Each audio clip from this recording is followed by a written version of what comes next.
To end our 6 o'clock window, we got Weber State, who went 4-8 last year. Carving to James Madison, who went 9-4. James Madison favored by 26.5 points on ESPN+. Alonzo Barnett III went 213 to 355, threw for 2,598 yards, 26 touchdowns, 4 interceptions. George Pettaway had 162 carries for 980 yards and 5 touchdowns. And Omarion Dollison had 37 catches for 633 yards and 6 touchdowns. Pettaway is the only one of those players that returns. And James Madison's a really interesting team to me because as much as I have yapped about the group of 6 and how there's these 4 teams that everyone is talking about being the best chance of making the playoffs, right? As much as I've talked about that, and then I was like, okay, Conference USA, we got Western Kentucky, right? In the MAC, I'm really excited about Toledo.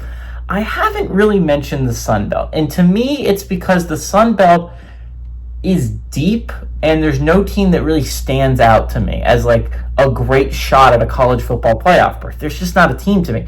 But if there was going to be a team, it would be James Madison, right? 9-4 last year. This was a good Dukes team. This was the last Sun Belt team still standing that was undefeated.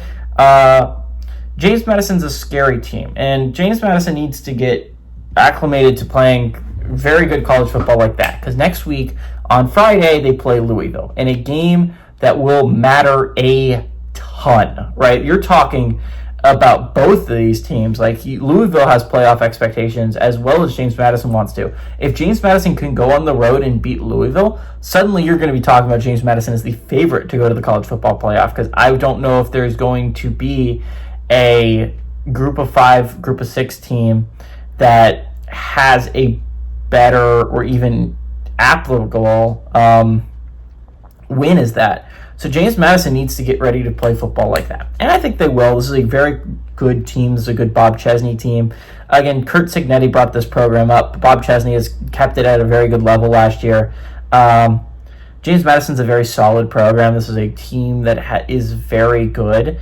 And if I had to bet on a Sun Belt team to make the college football playoffs, it would be this one. The problem is I think the Sun Belt is so deep that literally almost anyone can get you on a given night, right? Old Dominion went 5-7 last year, and they were a very hard out in the Sun Belt. It's just like everyone is such a difficult out in the Sun Belt outside of like Southern Miss last year. But like James Madison lost its undefeated season last year to a team that went 5-7 and didn't make a bowl game in UL Monroe, right?